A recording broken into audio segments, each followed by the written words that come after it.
Students shocked with electric currents. Asked them to please forgive me, and I didn't know. It's only happening in Massachusetts. Nobody should be treated like this. The question, can anything stop the shock? Stop the shock! The United Nations calls it torture. A Massachusetts school is the only one in the country using electric shocks on students. As the FDA moves to end what decades of public outcry and legal action could not, 5 Investigates' Mike Beaudet digging deeper into why this is still happening, starting with the case that exposed this practice to the world. Andrea, take your jacket off, please. This video is 22 years old, but the disturbing display still resonates strongly today. It's video of 18-year-old Andre McCollins at the JRC, the Judge Rotenberg Center in Canton. He was shocked with electricity 31 times that day in 2002 after refusing to take off his coat. I think that people have not realized who they are. Criminally insane, body-snatching savages. Cheryl McCollins doesn't pull any punches. She's Andre's mother. The video of her son surfaced when she sued the JRC, a case that was eventually settled out of court. I used to feel so guilty when he said, why did you send me there? Asked him to please forgive me, and I didn't know. For critics of the Judge Rotenberg Center, the video of Andre has come to symbolize all they believe is wrong with the JRC.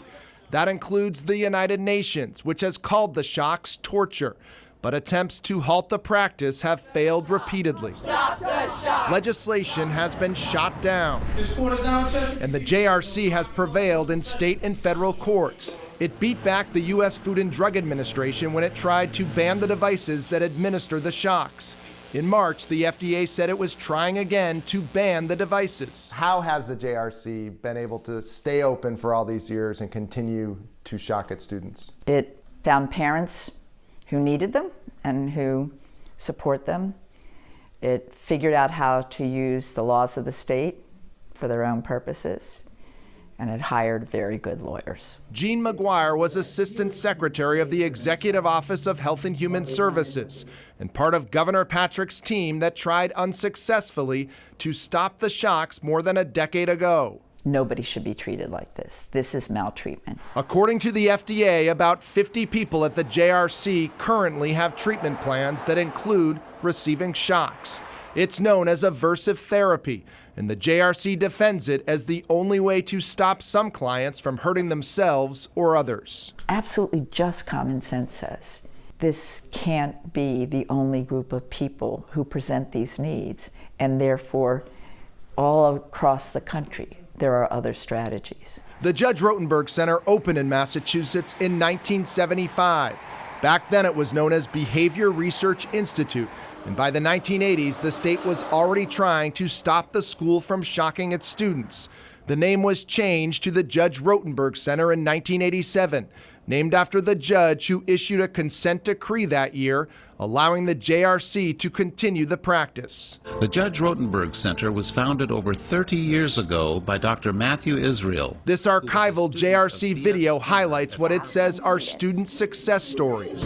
This is Janine, who slapped herself, pulled out her own hair, and banged her head against objects. As soon as JRC began intensive treatment, she became much calmer and happier. Andrew had very aggressive behavior and injured numerous family members. Support from parents has been a key part of the school's messaging. Louisa Goldberg testified at the State House last year about her son who's been at the JRC for more than 20 years. The 2-second skin shock has broken the cycle of his aggression. Cheryl McCollins isn't swayed. If anyone tortured or hurt anyone in the magnitude that they do, they would be behind bars. The JRC declined our request for an interview, but in a statement tells 5 Investigates, the parents and guardians of clients at the Judge Rotenberg Educational Center will remain vigilant to ensure that this treatment remains available to those for whom all other treatment options have been tried and failed.